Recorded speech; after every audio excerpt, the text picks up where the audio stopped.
حضور علیہ الصلاۃ والسلام کے وصال کے فوراً بعد منافقین نے بہت باریک چال چلی، مسلمانوں کی صفوں میں گھس گئے۔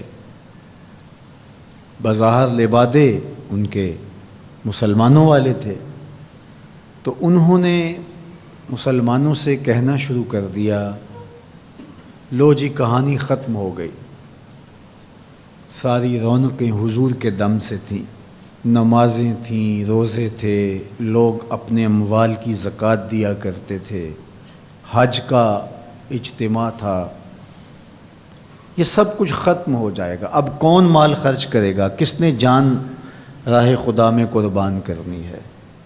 کوئی سحر کے وقت اٹھ کے کیوں مسجد میں آئے گا؟ بظاہر لگتا تھا کہ یہ بڑی ہمدردی اور دلجوئی سے حقیقت حال کو بیان کر رہے ہیں، لیکن اس کے اندر چھپا ہوا ظاہر تھا۔ جو نئے قبائل اسلام لائے تھے، یہ خبر جب ادھر پہنچی تو انہوں نے ارتداد کا رستہ اختیار کر دیا۔ بہت سارے قبیلے، آپ پڑھیں تاریخ، مرتد ہو گئے۔ کسی نے زکوٰۃ دینے سے انکار کر دیا، مسیلمہ کذاب نے اپنی جھوٹی نبوت کا دعویٰ کھڑا کر دیا۔ حضرت صدیق اکبر کا دل زخمی ہے، کلیجہ زخمی ہے، لیکن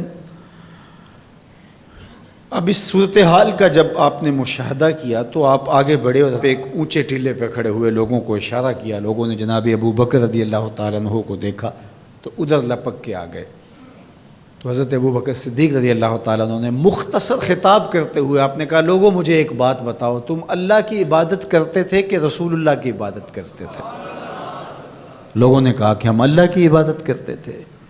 تو کہا کہ اگر تو تم رسول اللہ کی عبادت کرتے تھے تو حضور وصال کر گئے، اور اگر تم اللہ کی عبادت کرتے تھے تو وہ آج بھی حی ہے، لا یموت ہے، اسے موت ہے ہی نہیں۔ پھر کہا، جس دین کے لیے میرے اور آپ کے آقا و مولا نے اپنی ساری زندگی لگا دی، کیا حضور کے وصال کر جانے کے بعد تم اس دین کو چھوڑ دو گے؟ تو لوگوں نے کہا، کیوں چھوڑیں گے؟ تو کہا، پھر اٹھو اور دین کا جھنڈا لے کے پوری دنیا پہ چھا جاؤ۔ تو آپ نے لوگوں کو سنبھالا۔ تو حضرت عبداللہ ابن مسعود رضی اللہ تعالیٰ عنہ فرماتے ہیں کہ اگر حضرت ابو بکر رضی اللہ تعالیٰ عنہ کے ذریعے سے اللہ ہمارے اوپر احسان نہ کرتا تو ہم ہلاک ہو جاتے۔ اس امت کو بکھرنے سے بچایا ہے، شیرازہ متحد رکھا ہے، تو وہ ذات سیدنا صدیق اکبر رضی اللہ تعالیٰ عنہ۔ اور حضور یہ سارے اشارے دے کر گئے تھے۔ ایک خاتون آئی، کوئی کام تھا اس کو، اس نے کہا، تو حضور نے فرمایا پھر آنا۔ تو اس نے کہا کہ اگر میں پھر آؤں تو آپ نہ ہوں، اس کی مراد یہ تھی کہ آپ وصال کر گئے ہوں۔ تو آقا کریم علیہ السلام نے فرمایا، اگر میں نہ ہوا ابو بکر تو ہوں گے، میں نہ ہوا تو ابو بکر کے پاس آ جانا۔ اللہ اکبر۔ حضور نے حضرت ابو بکر رضی اللہ تعالیٰ عنہ کو اپنی زندگی میں مصلی پہ کھڑا کیا۔ ترمذی کے لفظ ہیں، حضور نے ارشاد فرمایا، لا ینبغی لقوم فیہم ابو بکر ان یؤمہم غیرہ، کسی قوم کے لیے مناسب ہی نہیں ہے کہ ابو بکر ان کے اندر رہتا ہو اور امامت کوئی اور کروائے۔ مروا ابا بکر فلیصلی بالناس، ابو بکر کو حکم دو کہ وہ لوگوں کو نماز پڑھائے۔ اور پھر مصلی پہ جا کے حضرت ابو بکر کھڑے ہوئے۔ 17 نمازیں حضور علیہ الصلوۃ والسلام کی حیات طیبہ کے اندر حضرت ابو بکر نے پڑھائی ہیں۔ اللہ اکبر۔ فرمایا، ما نفعنی مال احد قط ما نفعنی مال ابی بکر، مجھے کسی کے مال نے اتنا نفع نہیں دیا جتنا ابو بکر کے مال نے دیا۔ اللہ کے علاوہ اگر میں کسی کو خلیل بناتا تو ابو بکر کو بناتا، لیکن اللہ میرا خلیل ہے، جنہیں سیدہ کہول اہل الجنہ کہا گیا، جنت کے بوڑھوں کے سردار بنائے گئے۔ حضور نبی رحمت صلی اللہ علیہ وآلہ وسلم کی نیابت اور حضور علیہ الصلوۃ والسلام کی خلافت کا تاج ان کے سر پہ رکھا گیا، جن کی صحابیت کو میرے رب نے قرآن میں بیان فرمایا، اذ یقول لصاحبہ لا تحزن ان اللہ معنا۔ جب غار ثور میں حضور علیہ الصلوۃ والسلام سیدنا ابو بکر رضی اللہ تعالیٰ عنہ کی گود میں سر رکھ کے لیٹے ہوئے تھے، سانپ ایڑی پہ ڈنگ کے ڈنگ لگا رہا ہے اور آپ اپنی ٹانگ کو جنبش نہیں ہونے دیتے۔ آنکھوں کا حلقہ توڑ کے آنسو حضور کے رخسار پہ گرتے ہیں، اور آقا کریم بیدار ہوتے ہیں، اور بیدار ہو کے پوچھتے ہیں مالک یا ابا بکر، ابو بکر کیا ہوا؟ ادب کے اس قرینے کو جناب سیدنا صدیق اکبر نہیں بھولتے، کہتے ہیں فدا کا امی و ابی یا رسول اللہ، لو دیکھ تو حضور میری ماں بھی آپ کے قدموں پہ قربان جائے، میرا باپ بھی آپ کی راہوں پہ نچھاور، میرا قبیلہ میرا خاندان آپ کے قدموں پہ قربان، مجھے سانپ نے ڈس لیا ہے۔ تو محبت کا یہ اسلوب اور الفت کا یہ طریق آپ کو یہاں ملے گا کہ انداز الفت نہیں چھوڑتے۔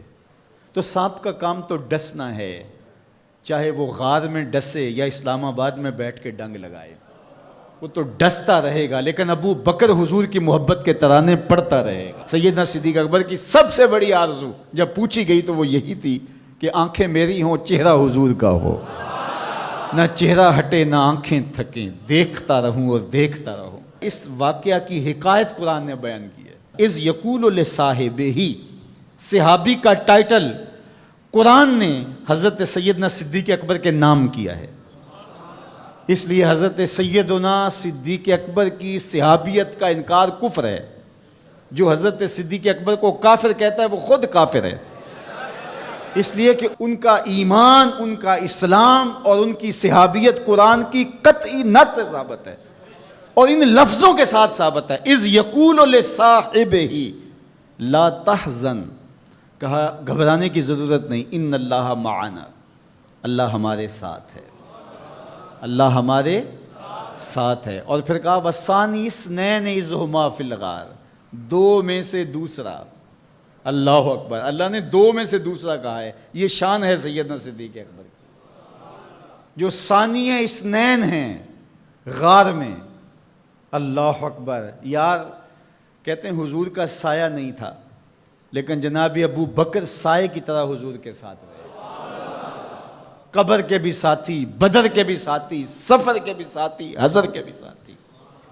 تو حضرت صدیق اکبر رضی اللہ تعالیٰ عنہ کی صحابیت قطعی نص سے ثابت ہے، اور سیدنا صدیق اکبر رضی اللہ تعالیٰ عنہ حضور علیہ الصلوۃ والسلام کے خسر ہیں۔ حضرت سیدنا صدیق اکبر رضی اللہ تعالیٰ عنہ کا دایاں ہاتھ حضور نے اپنے ہاتھ میں پکڑا ہے، اور بایاں حضرت عمر کا ہاتھ پکڑا ہے، اور حضور ایسے مسجد نبی سے باہر نکل رہے ہیں، اور کوئی شخص داخل ہوا تو فرمایا قیامت کے دن ہم ایسے ہی اٹھائے جائیں گے، دائیں ہاتھ میں ابو بکر کا ہاتھ ہوگا، بائیں ہاتھ میں عمر کا ہاتھ ہوگا۔ اللہ اکبر، یہ ہیں حضرت ابو بکر رضی اللہ تعالیٰ۔ جو بدبخت سیدنا صدیق اکبر رضی اللہ تعالیٰ عنہ کے ایمان پہ شک بھی کرے وہ مومن نہیں رہتا۔ یہ وقت بھی آنا تھا ہمارے اوپر کہ پاکستان کے دارالحکومت میں کھڑے ہو کر کے سیدنا صدیق اکبر رضی اللہ تعالیٰ عنہ کے بارے میں ایسے نازیبہ کلمات کہے جانے تھے، استغفر اللہ، العیاذ باللہ۔ حضور علیہ الصلوۃ والسلام نے ارشاد فرمایا اذا رأیتم الذین یسبون صحابی فقولوا لعنۃ اللہ علی شرکم۔ عبداللہ ابن عمر سے روایت ہے، حضور نے فرمایا اگر تم کچھ لوگوں کو دیکھو کہ میرے اصحاب کو گالی دیتے ہیں اور تم کہو تمہاری شر پہ اللہ کی لعنت ہو، یہ حضور نے حکم دیا ہے کہ یہ اس کے جواب میں کہو۔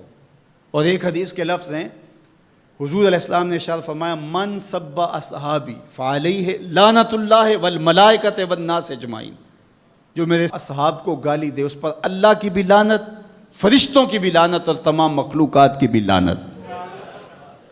تو یہ ملعون جو حضرت سیدنا صدیق اکبر اور دیگر اصحاب کو بھونکتے ہیں اور ان کے بارے میں نازیبہ کلمات کہتے ہیں، ان کی شر سے اس ملک کو پاک کرنا چاہیے۔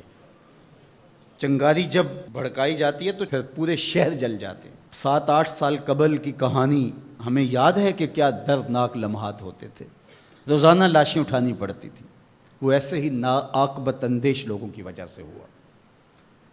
اگر اداروں نے اس میں تساہل برتا، سستی سے کام لیا، یا کسی شخص کی خوشنودی کے لیے انہوں نے پسو پیش کیا تو یا معاملے کو گول مول کرنا چاہا، تو حالات کنٹرول میں نہیں رہیں گے۔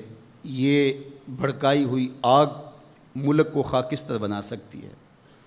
اللہ میرے وطن کی حفاظت فرمائے۔ یہ ملک قربانیوں سے حاصل کیا گیا ہے، اور اس کے امن کو بحال کرنے کے لیے ہمارے اداروں نے بہت محنت کی ہے، بہت لوگوں نے قربانیاں دی ہیں۔ تو ایسے ناہنجار لوگوں، ایسے بدبخت لوگوں کو فوراً قانون اپنی گرفت میں لے، اور ایسے بد زبانوں کو لگام دینی چاہیے کہ جو اصحاب رسول کو بھونکتے ہیں اور اتنے سخت جملے کہتے ہیں۔ معاذ اللہ سیدنا صدیق اکبر کو کافر کہا جائے گا؟ جو صدیق میرے نبی کے دل کا چین ہے، جو اسلام کی بہار ہے۔ عبداللہ ابن مسعود فرماتے ہیں ہم بچے ہی ابو بکر کی وجہ سے تھے، ورنہ ہلاک ہو جاتے۔ جس ابو بکر رضی اللہ تعالیٰ عنہ کو حضور نے مصلی پہ کھڑا کیا، جس ابو بکر رضی اللہ تعالیٰ عنہ پہ اتنا اعتماد تھا کہ ہجرت والی رات ان کا انتخاب کیا۔ حضرت سیدنا عمر رضی اللہ تعالیٰ عنہ نے حضرت ابو بکر رضی اللہ تعالیٰ عنہ کا ذکر کیا اور رو پڑے اور کہا کہ ابو بکر میری زندگی کی ساری نیکیاں لے لے اور غار والی ایک نیکی مجھے دے دے۔ اور پھر کہا کرتے تھے کہ کاش کہ میں ابو بکر کے سینے کا بال ہوتا۔ ابن جوزی نے لکھا ہے کہ ہمارے بزرگ اور اسلاف جو تھے وہ ابو بکر و عمر رضی اللہ تعالی عنہما کی محبت اپنی اولاد کو یوں سکھایا کرتے تھے جیسے قرآن کی آیتیں سکھائی جاتی۔ ان کی محبت اولادوں کے سینوں میں راسخ کیا کرتے تھے۔ معمولی سی میل بھی سیدنا صدیق اکبر کے بارے میں برباد کر دیتی ہے۔ اللہ کے نبی کا ہر صحابی با کمال ہے، لیکن ابو بکر ہے۔ جے شک ہووی تے چل مدینے، جے شک ہووی تے چل مدینے، آ ویخ لے جوڑ مزاراں دا، بن یار نبی دیاں یاراں دا۔ تو ان سے ہماری محبت کا رشتہ استوار ہے۔ تو جس شخص نے بھی یہ جملہ کہا ہم اس کی مذمت کرتے ہیں۔ مذمت تو لفظ بہت چھوٹا ہے، اس کو قرار واقع سزا دیجئے۔ وہ بدترین انسان ہے روئے زمین پہ، اور اس سے کوئی روح رعایت نہ رکھی جائے تاکہ آئندہ ایسے راستے بند ہو۔ اداروں کو اس پر فی الفور نوٹس لینا چاہیے قبل اس سے کہ حالات ہاتھ سے باہر نکل جائیں اور بے قابو ہو جائیں۔ اللہ ہم سب کو اپنی رحمتوں کے حصار میں رکھے۔